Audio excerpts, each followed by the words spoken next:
కృష్ణ నేపథ్యం అంతా వద్దు, షార్ట్ కట్లో నేను చెప్పేస్తా. సాయి కృష్ణ ఒక మిత్రుడితో కలిసి మార్కాపురంలో ఒక రూమ్లో ఉంటున్నారు. ఇక్కడ నుంచి టాస్క్ ఫోర్స్ సిఐ, ఆయన పేరు కూడా చెప్తా, నేను పేర్లు వాడను, but I will give information. Task force CI ఈ సాయి కృష్ణను పట్టుకోవటానికి అత్యంత ప్రధానంగా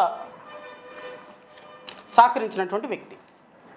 ఈ సిఐతో పాటు టాస్క్ ఫోర్స్ నుంచి ఇంకో 2 కానిస్టేబుల్స్, ఒక ఏఎస్ఐ, కృష్ణలంక పోలీస్ స్టేషన్కి సంబంధించినటువంటి ఒక ఏఎస్ఐ, అండ్ బ్లూ కోట్కి సంబంధించి ఒక కానిస్టేబుల్. వీళ్ళందరూ కూడా ఎవరైతే చనిపోయారో అతన్ని విజయవాడ తీసుకురావడానికి టాస్క్ ఫోర్స్ పోలీసులతో జీడీ ఎంట్రీ మార్కాపురం పోలీస్ స్టేషన్లో పెట్టారు అనేది ఒక సమాచారం. జీడీ ఎంట్రీ పెట్టి అతన్ని విజయవాడ తీసుకొచ్చారా లేదా, ఇది సబ్జెక్టు కన్ఫర్మేషన్. జీడీ ఎంట్రీ పెట్టారా లేదా అనేది ఒకసారి వెరిఫై చేసుకోవాలి. జీడీ ఎంట్రీ పెట్టారు అనేది ప్రాథమికమైన సమాచారం. బహుశా పెట్టారా లేదో నేను కన్ఫర్మ్ చేయలేను. కాబట్టి ఏదేమైనప్పటికీ మార్కాపురం నుంచి 8వ తేదీ సాయంత్రం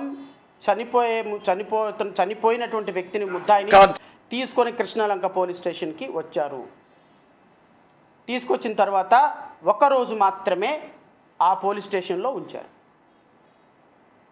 9వ తేదీ ఉదయం టాస్క్ ఫోర్స్ ఆఫీస్కి తీసుకొని వెళ్ళారు. నేను అడుగుతున్న ఈ ప్రెస్ మీట్ ద్వారా బహుశా పోలీసులు కానీ ఎవరైనా చూస్తే, నేను చెప్పే సమాచారంలో సీసీ ఫుటేజ్ని, ఈ ఆఫీసులో ఉన్న సీసీ ఫుటేజ్ని పరిశీలించాలి, సీసీ ఫుటేజ్ని ప్రిజర్వ్ చేయాలి. సీసీ ఫుటేజ్ని ప్రిజర్వ్ చేయాలి. సీసీ ఫుటేజ్ అని చాలా ప్రాథమికమైన సమాచారం. ఈ సీసీ ఫుటేజ్ మాత్రమే రేపు నిందితులను పట్టించడానికి ఉపయోగపడేటువంటి ఒక ప్రాథమికమైన సమాచారం. 9వ తేదీన టాస్క్ ఫోర్స్కి తీసుకుని వెళ్ళారు.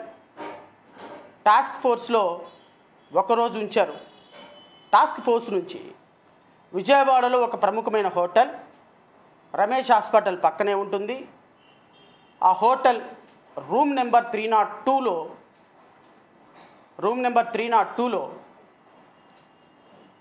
ఇతన్ని టాస్క్ ఫోర్స్ పోలీసులు చిత్రహింసలకు గురి చేశారు.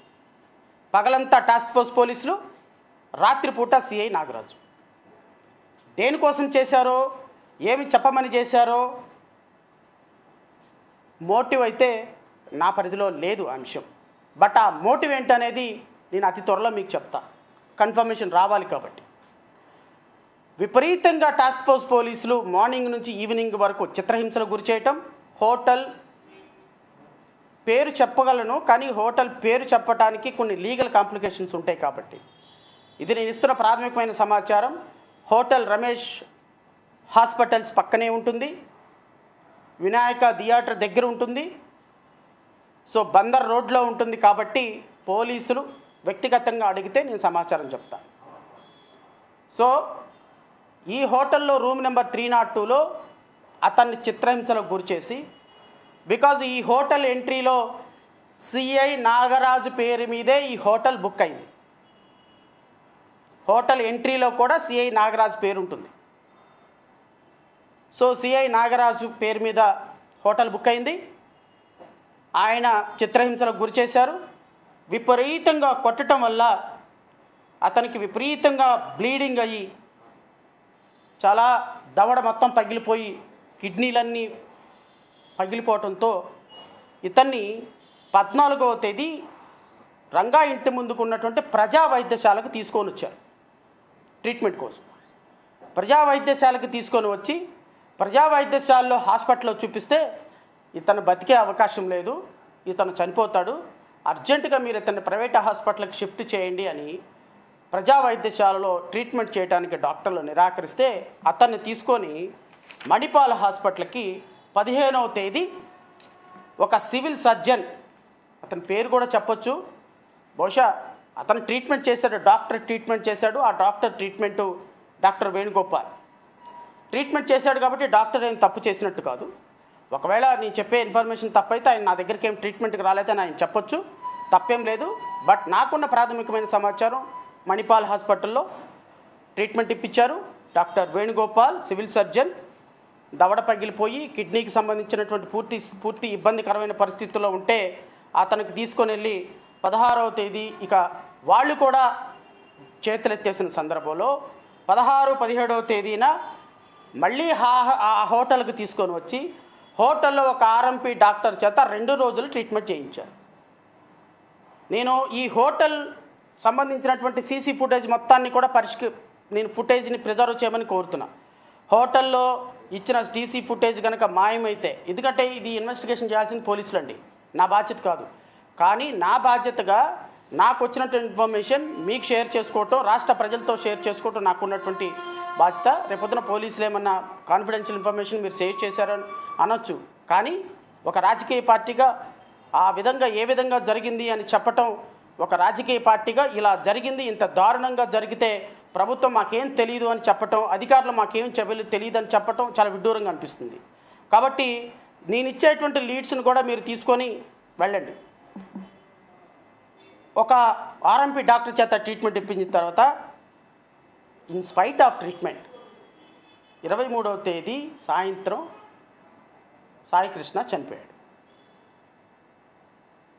చనిపోయిన తర్వాత ఈ డెడ్ బాడీని ఏం చేయాలి అనేటువంటి ప్రాసెస్లో భాగంగా 24వ తేదీ ఈ డెడ్ బాడీని తీసుకొని ఎవరెవరు తీసుకెళ్లారో ఆ కానిస్టేబుల్ పేర్లు కూడా నాకు తెలుసు, కానీ అవి రివీల్ చేయటం కరెక్ట్ కాదు. ఎందుకంటే వారి ఇన్వాల్వ్మెంట్ ఉందా లేదా పోలీసులు నిర్వహించాలి. But I'm just giving a lead.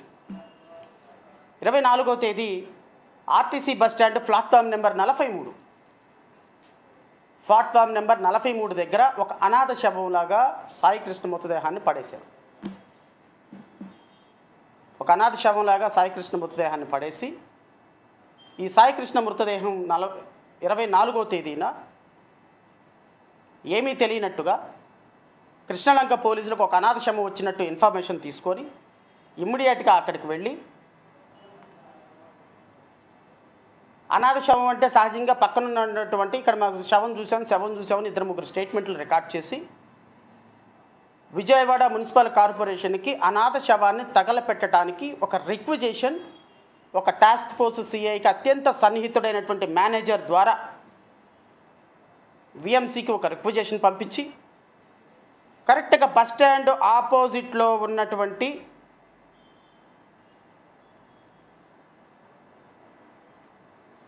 Swargapuri bus స్టాండ్కి ఆపోజిట్గా ఉన్నటువంటి అనాథ శవం అని ఎంక్వైరీ ప్రిపేర్ చేసేసారు, స్టేట్మెంట్లు రాసేసారు.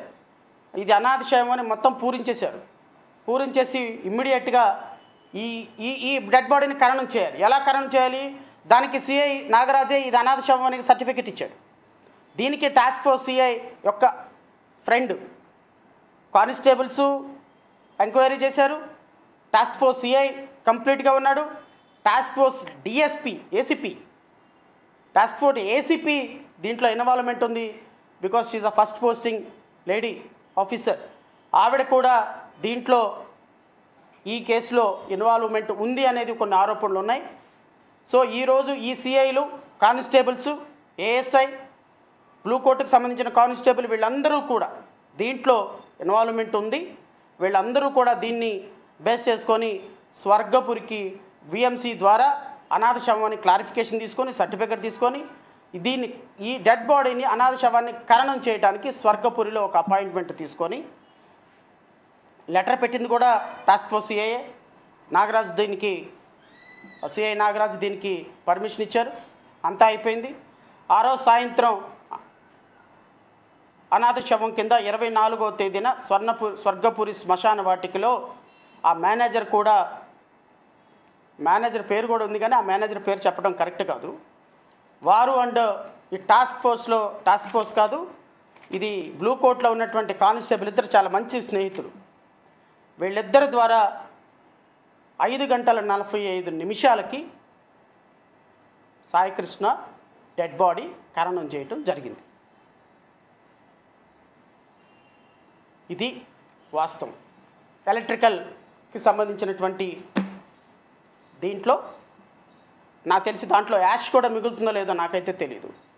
ఎలక్ట్రికల్ డెడ్ బాడీగా ఖననం చేసి దాన్ని ఎవిడెన్స్లను కయాప్ చేసి పోలీస్ వ్యవస్థ మొత్తం ఇన్వాల్వ్ అయ్యి, పోలీసు అధికారులు ఇన్వాల్వ్ అయ్యి, విశాఖపట్నం మున్సిపల్ అధికారులు ఇన్వాల్వ్ అయ్యి, కానిస్టేబుల్స్ ఇన్వాల్వ్ అయ్యి, ఇంత వ్యవస్థని, ఇంత అద్భుతమైనటువంటి సినిమా స్టోరీని తలపించినటువంటి పోలీసులు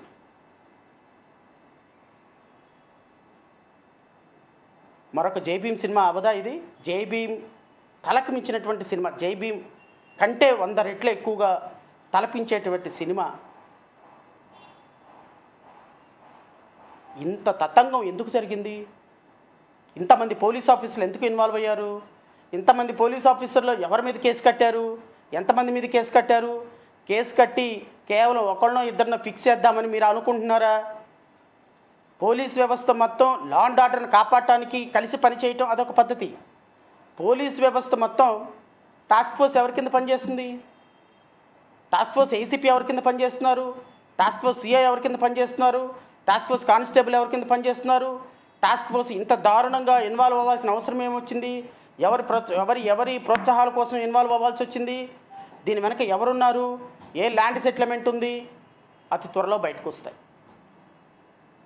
ఎందుకంటే ఒక్కసారి హైకోర్టులో ప్రజా ప్రయోజన వాద్యం పడిన తర్వాత ఖచ్చితంగా ఎవరెవరి ఇన్వాల్వ్మెంట్ ఉందో, ఎవరెవరి ఇన్వాల్వ్మెంట్ దేనికోసం ఉందో రేపొద్దున సిబిఐ విచారణ కోసం ఆదేశిస్తే ఖచ్చితంగా బయటకు వస్తాయి.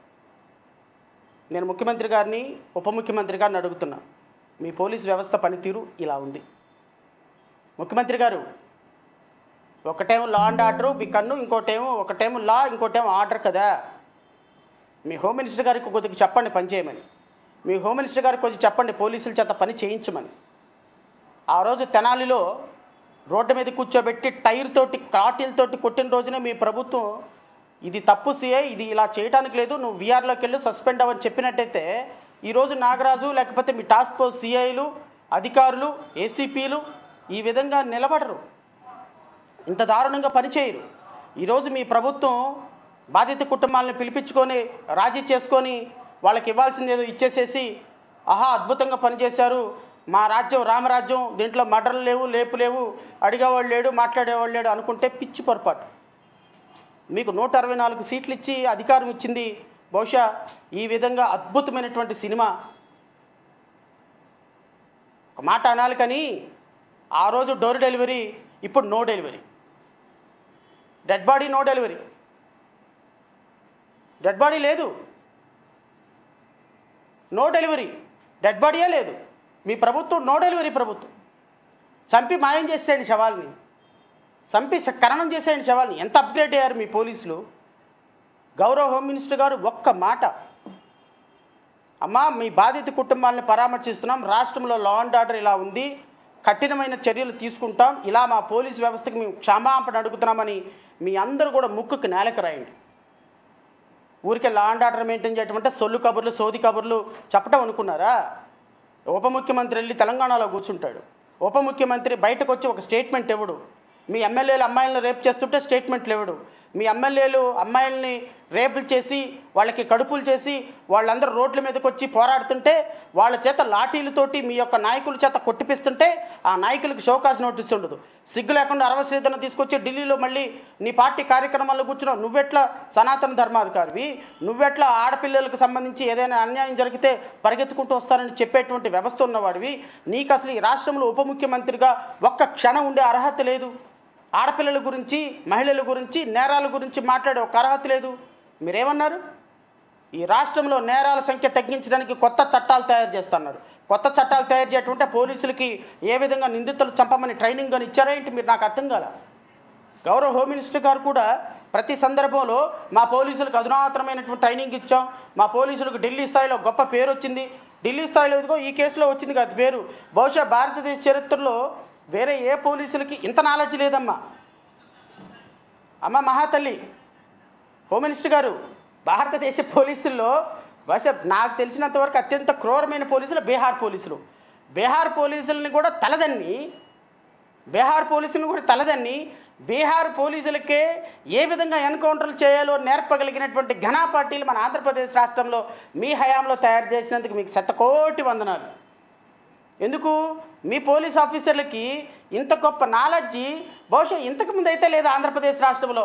నాకు తెలిసి ఆంధ్రప్రదేశ్ 1956లో ఏర్పడింది, కొన్ని వందల లాకప్ డెత్లు జరిగినాయి, ఎన్కౌంటర్లు జరిగినాయి, కానీ ఇంత టెక్నాలజీ తోటి చంపేసేసి ఒక ఆయనేమో ఒక చిన్నపిల్లని ఏదైనా అఘాయిత్యం చేశాడని ఒక చిన్న ఇన్ఫర్మేషన్ రాగానే చచ్చిపోయి తెల్లవారు